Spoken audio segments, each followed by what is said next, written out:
Olá, eu sou o professor Anderson e na aula de hoje nós vamos aprender um pouco mais sobre a África. Nós vamos ver alguns aspectos da população africana, as condições sociais e a diversidade cultural que se apresenta nesse grande continente. Lembrando vocês que a África é o terceiro maior continente do mundo em extensão territorial e hoje já é o segundo maior continente do mundo em termos de quantidade de população, em termos de quantidade de pessoas. Então, vamos lá. Em relação à população africana, a gente consegue perceber por esse mapinha aqui que ela está distribuída de maneira irregular. Estão vendo aqui, ó? Quanto mais escuro for o tom que está no mapa, mais pessoas concentradas na área. Por exemplo, mais de 1.000 pessoas por quilômetro quadrado. Ele vai ter essa tonalidade aqui, ó, esse tom mais avermelhado, um avermelhado mais escuro. Enquanto que as áreas mais claras, por exemplo, essas regiões aqui, têm menos habitantes, ó, de 1 a 5 habitantes por quilômetro quadrado. Então, como que a população da África está distribuída? Estão vendo aqui? Tem umas áreas que têm tons mais escuros, essas áreas aqui do norte, aqui no Egito, essa região aqui onde fica a Nigéria, Gana, essa outra região aqui da Etiópia, passando pelo Quênia, indo até a África do Sul, são regiões onde se concentram mais pessoas. Nesse mapinha aqui também tem informações do tamanho das cidades. Por exemplo, essa bolinha aqui, ela representa o tamanho da população de Luanda. Então, Luanda ela vai ter uma população ali em torno de 5 milhões de habitantes. Tá vendo? Essa outra bolinha um pouco maior aqui, ela representa as maiores cidades da África. Então, essa bolinha maior aqui, elas serão cidades com cerca de 11 milhões de habitantes. Mais de 11 milhões de habitantes. Então, vocês podem notar que a população da África tem lugares onde tem cidades gigantes, como por exemplo o Cairo, e tem lugares com vazios demográficos, como por exemplo essas áreas aqui. Por que tem poucas pessoas nessas áreas aqui e nessas áreas aqui? Justamente porque nessas áreas são formações desérticas. Lembram lá que a gente já aprendeu que na latitude 30 graus sul e 30 graus norte existe uma grande propensão à formação de áreas desérticas, né, por causa da célula de Hadley. A gente já estudou nos conteúdos anteriores. Então, essas áreas aqui não são propícias à ocupação humana.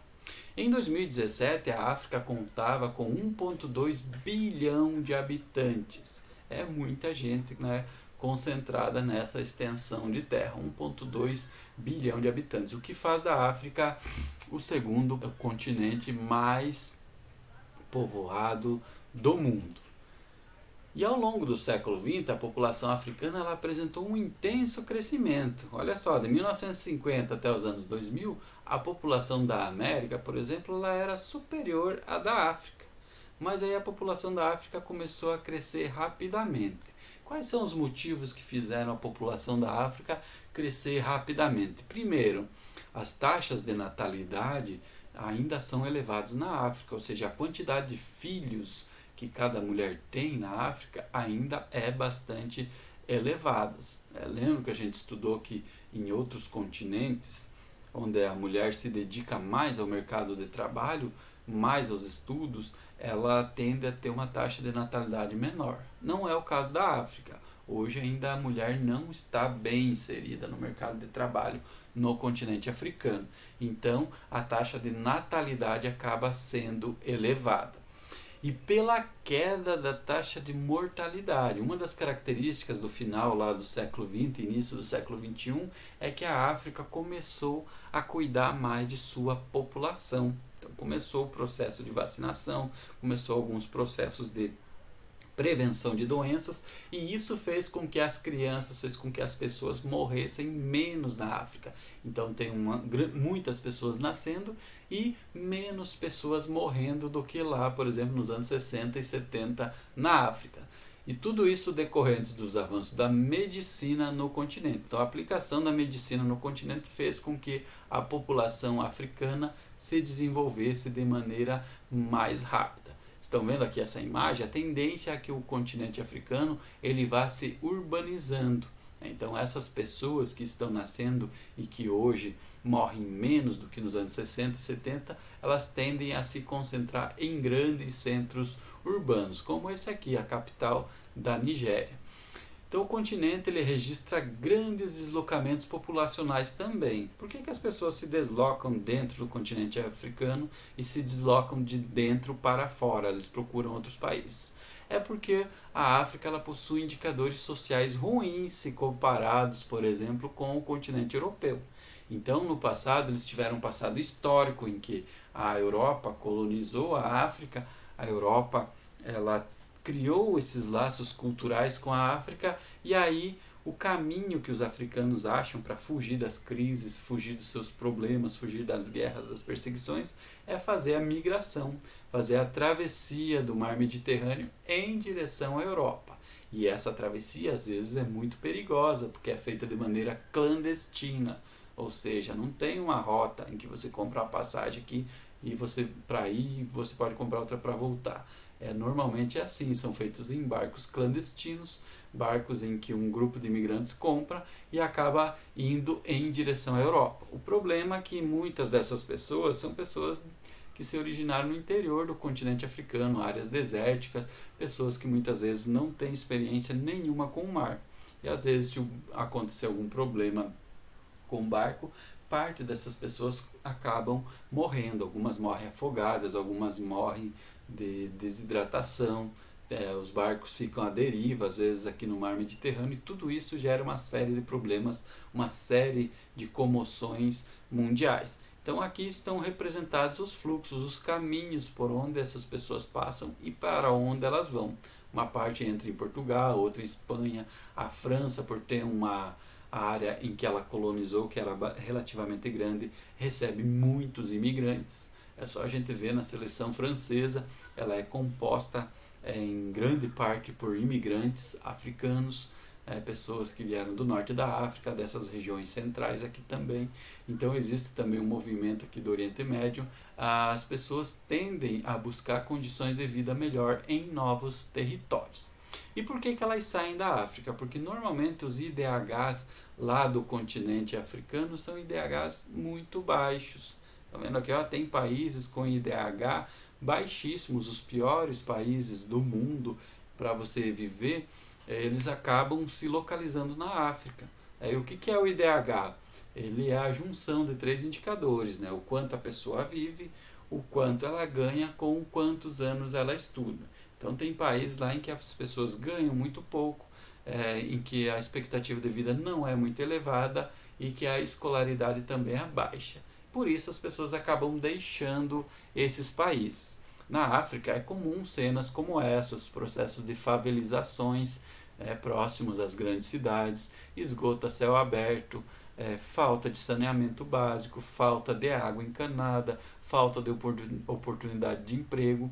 Então isso faz com que o IDH seja baixo na maioria dos países africanos. Apenas a Líbia aqui está com um IDH que é considerado elevado, que é de 0,8 para cima. A maioria dos países africanos tem IDH ruins e alguns com IDHs péssimos. Por isso as pessoas acabam se deslocando.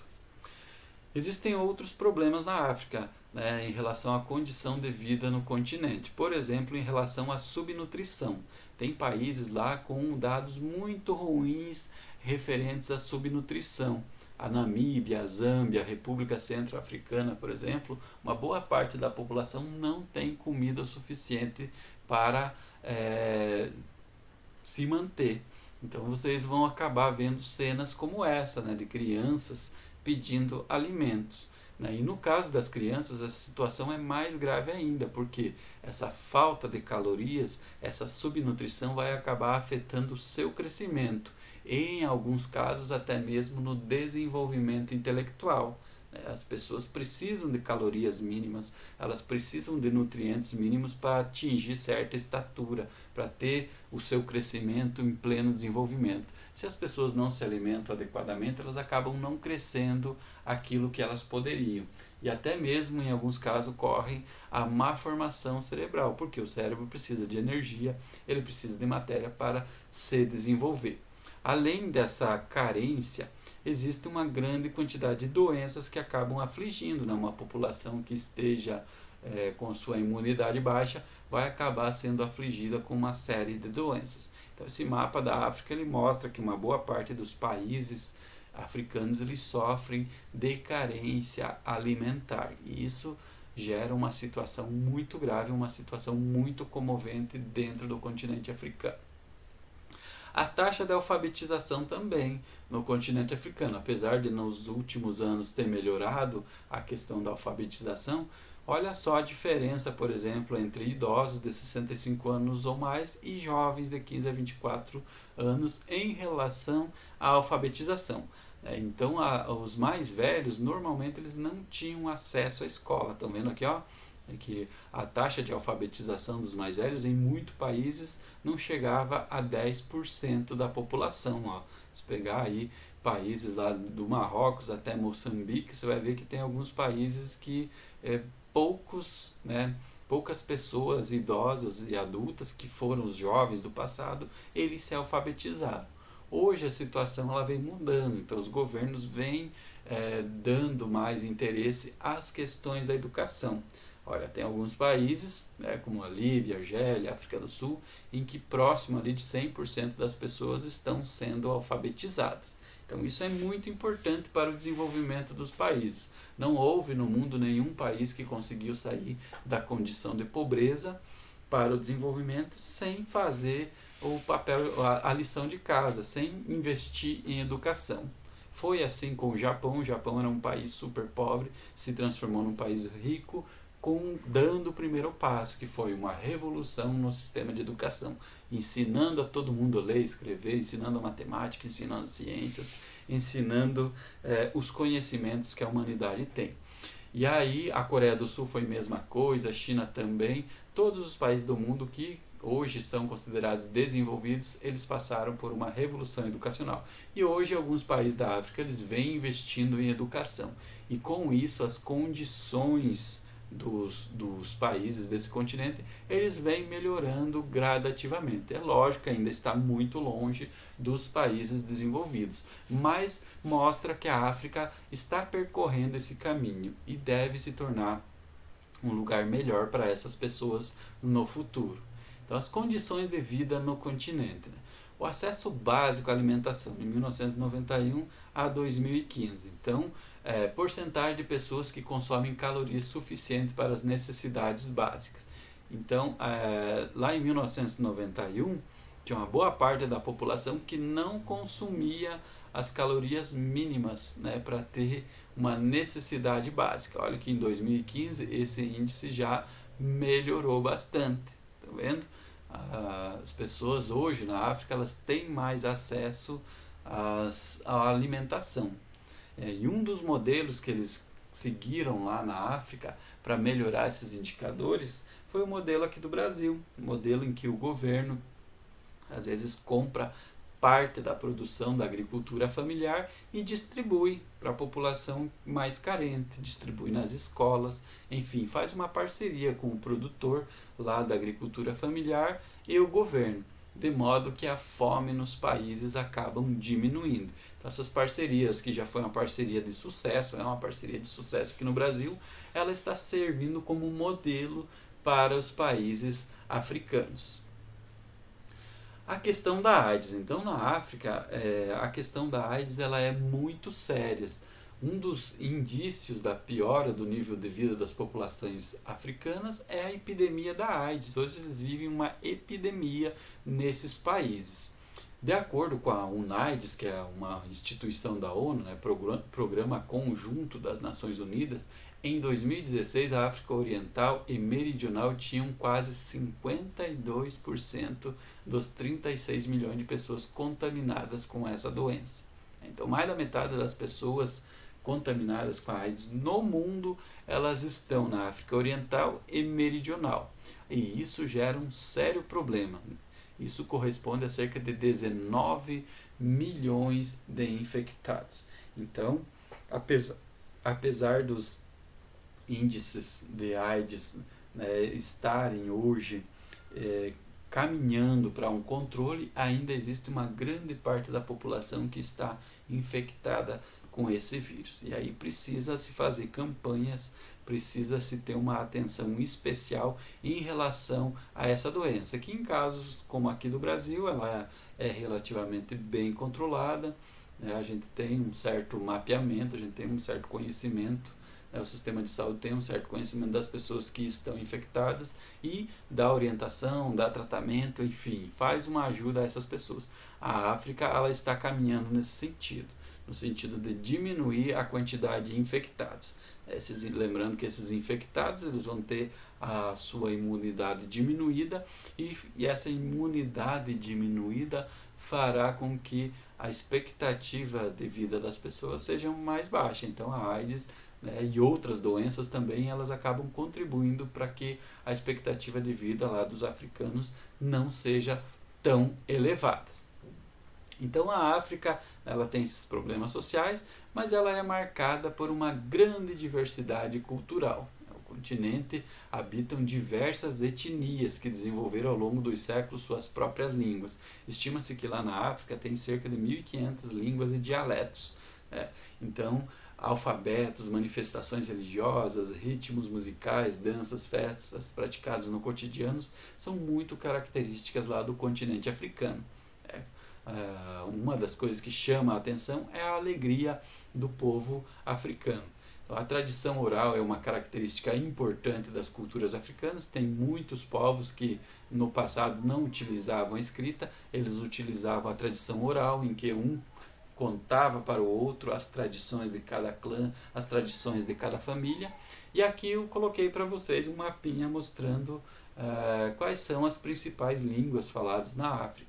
Então, estão vendo aqui, ó, aqui no norte da África, essa região aqui onde a maioria da população é muçulmana, tem-se a língua árabe como a mais falada. Aí a gente vai encontrar influências do francês, esses tons em azul aqui, os africanos, os espanhóis, portugueses, ó, por exemplo, Angola e Moçambique são países que falam português, assim como o Brasil. E aí outras línguas tradicionais, estão vendo essas áreas aqui com risquinho? Quer dizer que existem vários dialetos, existem várias línguas regionais que são lá da tradição, né? São as línguas dos primeiros povos que habitaram a África. Claro que depois, à medida que eles foram sendo colonizados pelos europeus, eles receberam também a influência dos árabes, enfim. Então existe essa grande diversidade cultural dentro do continente africano. Então, apesar de muito diferente uma das outras no que diz respeito à cosmogonia, a hierarquia e as cerimônias, as religiões tradicionais africanas apresentam duas características em comum de grande importância. Então, além deles ter línguas próprias deles, dialetos próprios, como a gente viu no mapa anterior, ele também tem algumas religiões que são originárias da própria África. E essas religiões, elas compartilham algumas ideias. Por exemplo, a crença na ancestralidade. Elas acreditam que os seus ancestrais, quando morrem, acabam ficando ali como espíritos que vão proteger esses povos que habitam a África hoje. E a crença em deuses que representam as forças dos elementos dos fenômenos da natureza. Os fenômenos da natureza, eles acabam tendo as suas divindades próprias dentro do continente africano. Além dessas religiões autóctones da África, né, que hoje formam uma minoria, né, então religiões nativas na África, lá cerca de 5% da população africana seguem elas, existem na África duas grandes religiões. A maior, né, são de cristãos, que abrange essas regiões aqui, ó, mais ao sul da África. E de onde veio essa ideia de religião cristã na África? Justamente no período em que a Europa colonizou a África. E aí ela tentou colocar essa religião. E hoje ela se tornou a religião predominante do continente africano. Vocês estão vendo um exemplo lá de Lalibela, na Etiópia, a igreja, né, construída no subsolo, a igreja de São Jorge, lá na Etiópia, que é um país tradicionalmente cristão. Mesmo antes da invasão dos europeus, a Etiópia já era um país cristão. E aí tem como segundo maior grupo religioso da África, os muçulmanos. Estão vendo? Toda essa região aqui do norte, onde alguns países falam árabe, teve uma grande influência do Islã vindo até próximo aqui de Moçambique. Então, nessa região aqui africana é comum você ver na paisagem mesquitas, né? Aqui, por exemplo, a Mesquita Nacional de Abuja, na Nigéria. É uma construção bastante bonita. Então, as duas religiões predominantes, os dois grupos culturais em termos religiosos predominantes são o islamismo e o cristianismo na África. Lembrando vocês que essas religiões nativas, elas influenciaram muitas religiões aqui no Brasil também. Quando os escravos foram trazidos da África para cá, eles traziam esses referenciais, essas crenças na ancestralidade, essas crenças em Deus que representam forças e elementos de fenômenos da natureza, eles vieram aqui para o Brasil também. Por exemplo, a Umbanda, o Candomblé são religiões que trouxeram referenciais da África. Claro que misturados com alguns referenciais cristãos, né? Porque o Brasil, na época em que essas pessoas vieram, era um país cristão e não se deixava, na época, ter outros cultos que não fosse o culto da Igreja Católica. Então, eles acabaram fazendo um certo sincretismo, eles acabaram misturando alguns elementos de religiões afro com elementos do cristianismo. E aí se formou essas religiões que existem aqui no Brasil também. Então essa foi nossa aula de hoje, a gente viu algumas características de distribuição da população do continente africano, a gente viu as condições sociais que precisam melhorar bastante ainda e toda a diversidade cultural que é muito importante, que existe em abundância no continente africano. Eu fico por aqui e até a próxima!